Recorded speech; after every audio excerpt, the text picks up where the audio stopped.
Le pain, en un chiffre, si on parle de la baguette en France, il y a 320 baguettes qui sont consommées par seconde, ce qui donne à peu près un chiffre de 10 milliards de baguettes en France par an, soit 160 grammes par Français par jour qui consomment de la baguette, ce qui est énorme. Donc le pain est évidemment un enjeu nutritionnel. Marie, bonjour. Bonjour Thibaut, bonjour Gontran. Le pain, c'est un aliment indispensable et incontournable dans la bonne gastronomie française.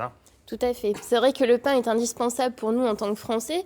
Et quand on voit dans les pays même étrangers, c'est vrai que le pain même français, c'est vraiment quelque chose, quoi.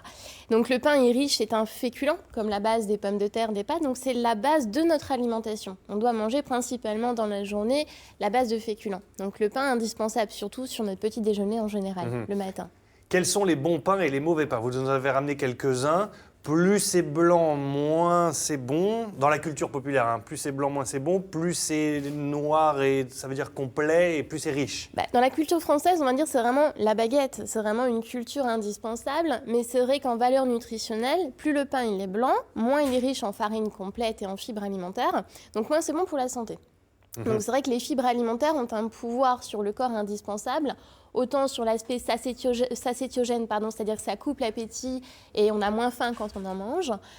Plus c'est riche en fibres alimentaires, meilleur c'est pour le transit intestinal et aussi pour la santé, sur tout ce qui est la prévention donc, des maladies cardiovasculaires, pour le cholestérol et aussi pour le diabète en général. La vertu principale du pain, ce sont les sucres lents, on est d'accord? Oui, tout à fait. Le sucre lent. Donc, dans la base alimentaire, vous avez le sucre lent, le sucre rapide.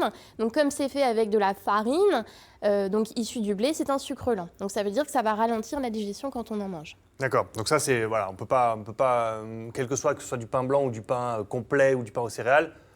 Ça reste un sucre lent de base. Ça reste un sucre lent. Après, plus le pain va être riche en farine complète, plus il est bis, plus il est noir, plus il est source de protéines d'origine végétale. Donc ça, c'est intéressant aussi. Après, vous avez tout ce qui est fibres, les vitamines et les minéraux, donc indispensables aussi au niveau du corps. Donc ça, ce sont plus les pains complets. Les pains complets, les pains ici, vous avez du pain complet, du pain nordique, où il y a des graines aussi à l'intérieur, du pain en céréales. Donc plus il y a des fibres alimentaires et plus c'est riche en tout ce qui est vertu nutritionnelle au niveau du corps.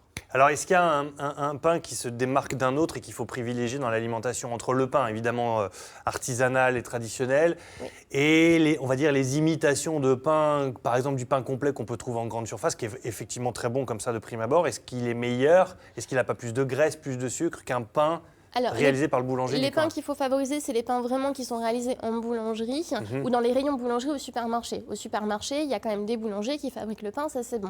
Par contre, celui qu'il ne faut pas consommer, c'est les pains qui sont emballés, dit pain de mie, sans citer plus ou moins de marque, et dit dénomination farine complète. Moi, j'ai beaucoup de personnes que je vois et qui me disent oui, je consomme du pain complet, vous savez, le petit pain carré que je trouve au supermarché. Donc le pain de mie complet. Il n'y a pas assez de farine complète à l'intérieur pour que ça soit efficace pour le transit, pour la santé. Et en plus, il y a des graisses à l'intérieur et souvent des graisses saturées. D'accord. Donc là, c'est le pain que vous nous avez ramené au milieu, par exemple. Alors, c'est celui-là. Ça, voilà. même au petit-déj avec du pain, du beurre et de la confiture, c'est à éviter.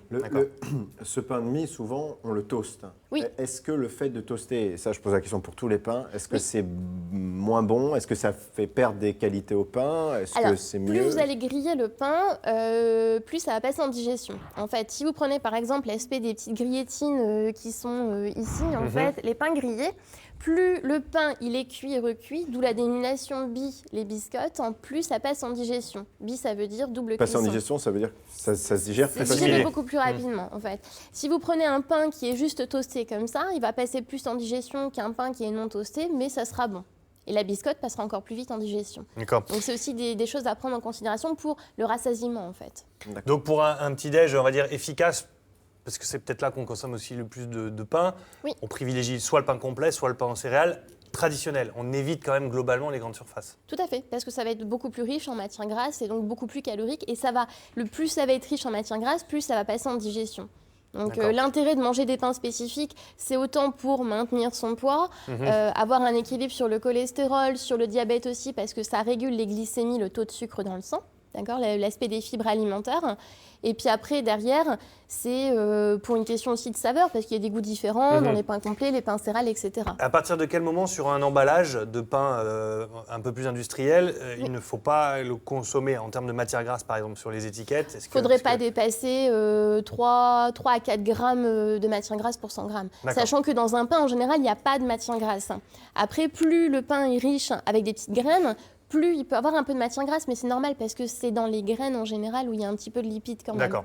Qu'est-ce qu'on fait de tout ce qui est pain grillé, type biscotte, type, vous savez, ce fameux pain suédois qui commence par W, qui Tout à termine fait. par Donc A c'est un et petit peu compagnie. les pains que j'ai donnés ici. Voilà, en tous fait. ces pains-là très grillés, qui sont bourrés de fibres, qui sont au seigle, qui sont, voilà, on a plein de variétés. Est-ce que c'est bon ou pas bon? Alors, pour moi, je vais plutôt le conseiller dans un régime où la personne, par exemple, doit avoir un régime qu'on appelle sans résidu, donc qui a du mal avec les vrais pains en général. Donc, on est censé consommer des pains qui sont plus grillés parce qu'en digestion, ça va mieux passer. Pour une personne standard, je ne le conseille pas parce que c'est une diminution biscotte, comme j'ai dit tout à l'heure. Quand ça commence par biscotte et biscuit, ça veut dire que c'est une double cuisson. Donc, plus c'est cuit, plus ça passe en digestion. Donc, c'est pas forcément bon. Et dans ces diminutions-là, c'est pas vraiment une base de pain, c'est une base de pain de mie qui a été cuit et recuit. Donc, il y a déjà plus de matière grasse dans ces pains-là que dans des pains standards comme ça. Très bien. Donc, occasionnel pour le dépannage ou pour les personnes qui ont des problèmes digestifs et qui ne peuvent pas consommer des pains comme ça. Sinon, à éviter quand même. Très bien. Merci beaucoup, Marie, pour toutes ces informations. Une rubrique à retrouver sur notre site internet france3picardie.fr, rubrique 9h50 le matin, avec tous les conseils, pain céréales, pain complet à privilégier à la baguette de temps en temps, qui est aussi quand même la meilleure de toutes. Tout à fait, surtout quand elle est fraîche. Surtout quand elle est fraîche. Merci beaucoup. Allez.